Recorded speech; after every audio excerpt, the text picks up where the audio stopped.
cherry tree of Japan. After days of sailing, Akbar and Birbal finally arrived in Japan, a land of breathtaking mountains, serene temples, and delicate cherry blossoms. However, as they wandered through a quiet village, they noticed one peculiar sight, a cherry tree, dry and lifeless, in the yard of a distressed farmer. The farmer, spotting Akbar and Birbal, hurried over. "Honored travelers," he said, bowing deeply, "I have heard of your wisdom. Please help me. My cherry tree has stopped blooming, and the villagers say it is cursed." Birbal examined the tree closely. Its branches were brittle, and the soil around it was cracked and dry. He looked at the farmer. "You say it is cursed, but how do you care for the tree?" The farmer looked embarrassed. I have been busy with other things. I suppose I haven't watered it regularly, but surely a tree doesn't just die because of that?" Birbal nodded thoughtfully and asked for a dry stick. The villagers watched curiously as Birbal planted the stick in the ground next to the tree. "Bring me water," he said.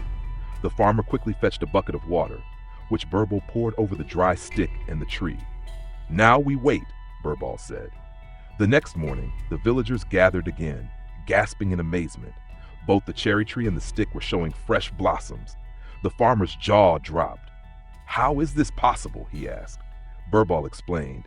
"Your tree was never cursed. It simply needed care and attention. Even the driest branch can bloom when given proper nourishment. Remember, neglect leads to failure, but care brings success." The villagers applauded Birbal's wisdom, and the farmer bowed deeply in gratitude. "You have not only saved my tree, but also taught me an important lesson," he said. As Akbar and Birbal prepared to leave, a serene monk approached them. He carried a golden feather which shimmered in the sunlight.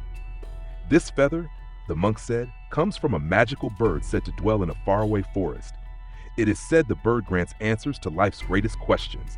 Perhaps your journey should take you there." Akbar accepted the feather with wonder. "A magical bird, you say? This sounds like a challenge worthy of Birbal's wisdom." Birbal smiled as they set off once again, this time guided by the golden feather. Moral: neglect leads to failure, care brings success. With the golden feather pointing the way, Akbar and Birbal ventured toward the mystical forest, eager to meet the magical bird and discover its secrets.